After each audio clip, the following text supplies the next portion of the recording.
देश की राजधानी दिल्ली में एक ऐसी घटना हुई जिसे देख और सुनकर लोग सन्न रह गए। आज दिल्ली की सीएम अपने आवास पर जन सुनवाई कर रही थी, जनता की समस्या सुनकर उसका समाधान कर रही थी। लेकिन इसी दौरान एक ने सोची समझी साजिश के तहत मुख्यमंत्री रेखा गुप्ता पर हमला कर दिया। हालांकि वहां मौजूद उनके सुरक्षा कर्मियों ने उसे पकड़ लिया और तब तक पूछताछ की तो आरोपी में कई चौंकाने वाले खुलासे किए, जो सुरक्षा कर्मियों के लिए बड़ी चुनौती बन गया है। तो वहीं दूसरी राजनीतिक दलों में इस हमले की निंदा भी की है। देखिए रिपोर्ट में।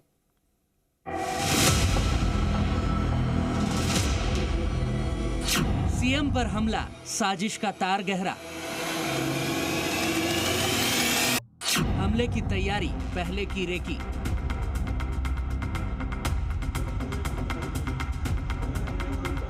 दिल्ली की सीएम रेखा गुप्ता पर आज सुबह जनसुनवाई के दौरान एक शख्स ने हमला कर दिया। उनका हाथ पकड़कर खींचा और इस दौरान उनके सिर पर भी चोट लगने की बात सामने आई। इस हमले की पूरी डिटेल आपको बताएं, उससे पहले हमले के किरदार की करतूत देखिए।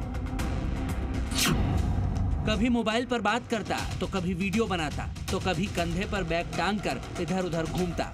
ये शख्स कोई और नहीं बल्कि दिल्ली की सीएम रेखा गुप्ता पर हमला करने वाला 41 साल का राजेश भाई खिमजी है, जो राजकोट गुजरात का रहने वाला बताया जा रहा है। मुख्यमंत्री रेखा गुप्ता जब सुबह लोगों की शिकायतें सुन रही थी, तभी अचानक राजेश खिमजी ने आगे बढ़कर उन पर हमला कर दिया। हालांकि वहां पर मौजूद सुरक्षा कर्मियों ने तुरंत आरोपी को पकड़कर हिरासत में ले लिया और उससे पूछताछ शुरू कर दी। सीएम का आवास है मुख्यमंत्री जन सेवा सदन 2/8 राजनिवास मार्ग पर, और इस तरीके से भारी भीड़ जो वीकली जन सुनवाई है उस दौरान यहाँ जुटती है। और इसी भीड़ में से किसी एक व्यक्ति ने सीएम पर, जब वो जन सुनवाई के दौरान लोगों से इसके अंदर कागज जो दस्तावेज है वो ले रही थी, उसी दौरान उन पर हमले की कोशिश की। हालांकि मौके पर मौजूद पुलिसकर्मियों ने तत्काल उसको हिरासत में ले लिया।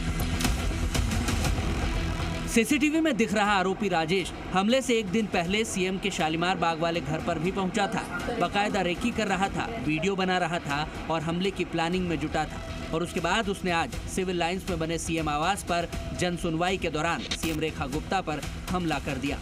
बात कर रही थी, ऐसे में एक शख्स उनके पास आता है, कुछ कागज आगे रखता है और अचानक उनका हाथ पकड़कर उनको खींचने की कोशिश करता है। और उस दौरान थोड़ी सी धक्का मुक्की जो होती है, तो कुछ सर उनका शायद हल्का सा लगा है किसी कोने पे। उससे रेकी किया कल, और वो आसपास ही कहीं पर इसी सिविल लाइंस के क्षेत्र में रात उसने गुजारी थी। और आज सुबह जब वो आया तो उसके हाथ में कोई कागज पत्र नहीं था, कोई ऐसा मुद्दा नहीं था, और उसने सीधा ही मिलते ही और हमला कर दिया। दिल्ली की सीएम पर हुए हमले को लेकर तमाम राजनीतिक दलों ने निंदा की है।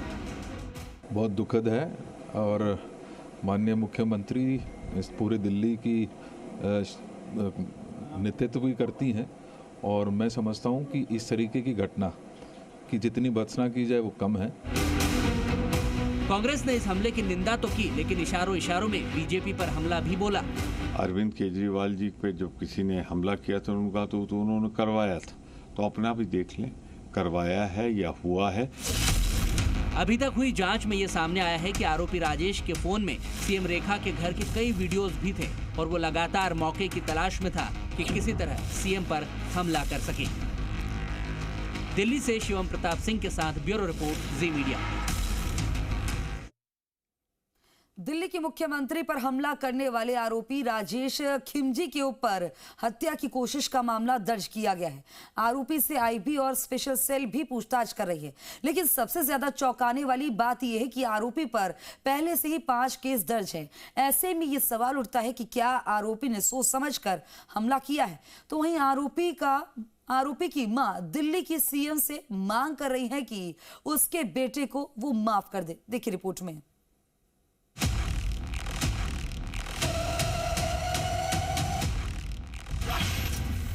कुत्ते से प्यार तो दिल्ली सीएम पर प्रहार।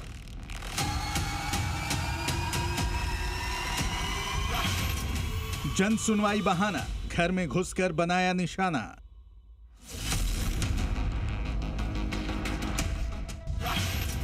सीएम की सुरक्षा में चूक, डॉग लवर की कैसी करतूत।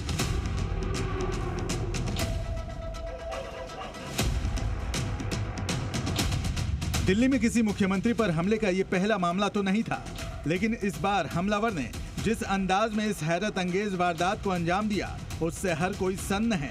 ऐसा इसलिए है क्योंकि ठिकाना था दिल्ली की सीएम रेखा गुप्ता का आवास। यहाँ पर चारों तरफ सुरक्षा का हाई सिक्योरिटी जोन 24/7 तैनात रहता है।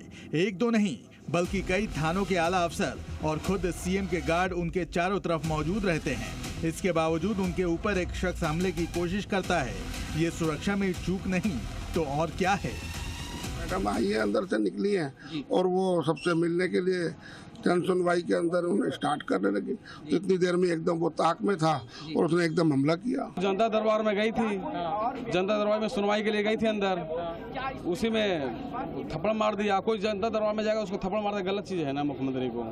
वो अपनी कोई बात बता रहे थे, एकदम बात बताते वक्त वो अभी बात ही हो रही थी, उन्होंने एकदम थप्पड़ मार दिया जो कि गलत है। मैं लाइन में लगा हुआ था, बिल्कुल करीब था। मैंने देखा वो बिल्कुल गंदे कपड़े, सारे में शराबी की हालत, हाथ में कुछ कागज ले रहा था और डायरेक्ट वो अटैक करने को आया।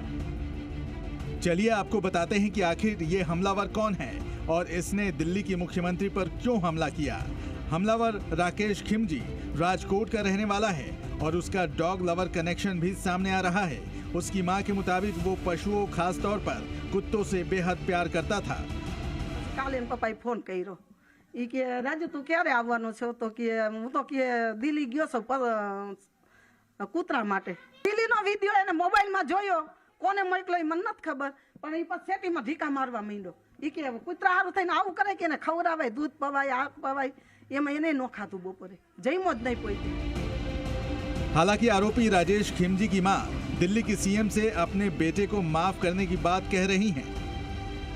બેન હું રેખાબેન ને વિનંતી કરું છું, મારો છોકરો જે કર્યું પશુ માટે કર્યું છે, હવે તમને વિનંતી કરું છું મારા દીકરાને છોડી દેજો, માફ। आरोपी राकेश के पड़ोसी भी इस बात से इनकार कर रहे हैं कि वो ऐसा कुछ कर सकता है। पड़ोसियों की माने तो वो बेहद शांत स्वभाव का है। क्या लग रहा है आपको जिस तरह से दिल्ली के सीएम पर उन्होंने हमला किया, क्या हो सकता है? हो ही नहीं सकता है, साला कैसे मगज में आ गया होगा, वरना वो बहुत सीधा आदमी है।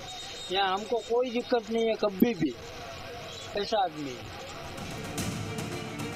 घर वाले और पड़ोसी के दावों से हटकर खुद हमलावर राजेश का एक और इतिहास है, वो भी आपराधिक, और उस पर 5 मुकदमे पहले से दर्ज किए जा चुके हैं, जिसमें मारपीट, गाली गलौज और पुलिस एक्ट धारा 135 के मामले दर्ज हैं।